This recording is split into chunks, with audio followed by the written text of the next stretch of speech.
What is the number one way to improve your balance? Balance is a very important issue. If you lack balance, then you're very likely to fall. When you look at this problem, you realize that it really affects a lot of people. So many people lose their balance as they get older. They lose their balance as they get different diseases, such as neurological diseases or strokes or head injuries. A lot of things can result in someone losing their balance, but how can you improve it? Can it even be improved? I started studying this problem in 2008, and I was looking at all the research that was done. And at the time, I had been a physical therapist for a while, and I definitely thought that strength was the reason that people couldn't balance themselves. And I think a lot of people even today still look at this problem this way.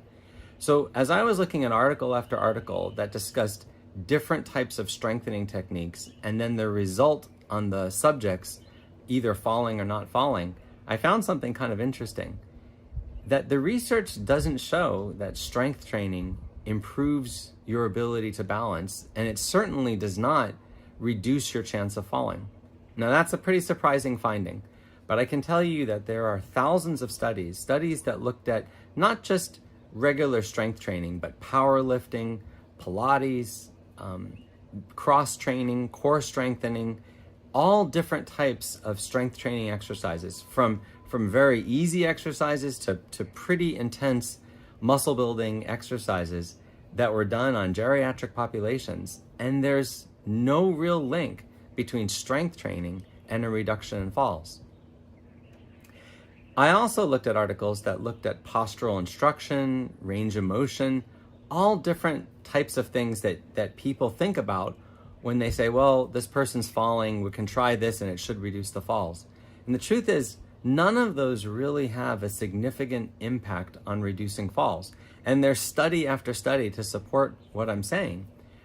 But when you ask people, why are you falling or how can you prevent falls, most of the time they're going to think strength training. So what does work? What does the research show is the most effective thing? Well, think about the Tai Chi article. It turns out that article has been reproduced in all sorts of ways. There are hundreds, if not thousands of studies that have shown what does improve balance. And the answer is balance challenging activities. So first of all, what is a balance challenging activity? A balance challenging activity is anything that makes the person basically have their center of gravity or their center of balance move outside of their center of gravity, and they have to struggle to bring their center of gravity back. In other words, if someone is standing and another person gives them just a slight shove, enough to move them bringing their balance back and standing straight and not falling over, that's a balance challenging activity. So the research shows that balance challenging activities have a significant effect in improving balance in healthy people, in young people, in seniors, in people with neurological diseases, and in people with neurological injuries. Basically, for all populations that this has been tried on, balance challenging activities can improve balance.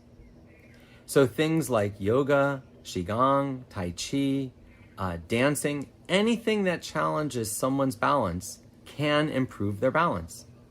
So I think the big message is that balance takes place not in our limbs, not in our muscles, but in our brains. What causes people to fall is bad programming. So programming in the sense of strategies that people use to maintain their balance.